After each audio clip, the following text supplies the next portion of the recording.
Be ready? Start. The people of India owe a great deal to their Christian brethren for their magnificent efforts in the field of education, health, and general social development. Stop. I take this opportunity to express my appreciation of the valuable contribution to the Christian community has made to the rich mosaic of India's culture and to encourage them in their noble and selfless efforts. Stop here. For the first time in history, man's dream of a world of freedom, peace, and security has become a practical possibility which we can happily achieve in our own lives. Stop. At the same time, while we are contemplating the establishment of an international order based on goodwill among men and peace on earth, we find that the distance between man and man is increasing. Stop. Often, undue emphasis on the promotion of regional interests and fostering of narrow parochial feelings tend to get better of us. Stop.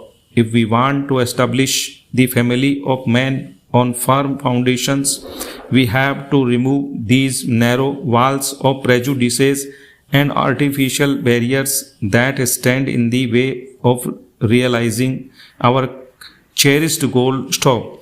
Man has succeeded in changing things. Stop.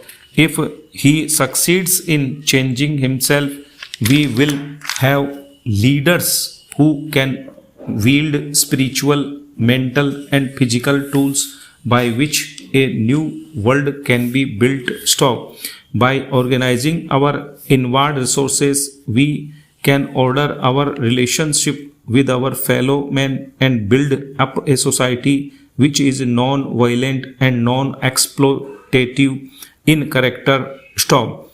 The only thing that can save the world is the vision of the human race as one family living in a world which is indivisible. Stop.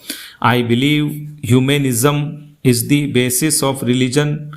There cannot be any higher ideal than service of humanity. Stop here. I find this consultation to be of great significance, for I am told that through this consultation you propose to make a full study of the meaning of development. Stop. If in the past you have given great attention to education and charitable work, today there is the danger of construing development merely as a synonym for economic progress. Stop. While it is for experts to define the precise connotation of the term development, I have no doubt in my mind that development is much more than simply economic progress. Stop. It is the full flowering of the human personality which will enable man to realize his true potential as a human being. Stop. I note from your program that you have a workshop of education for development. Stop.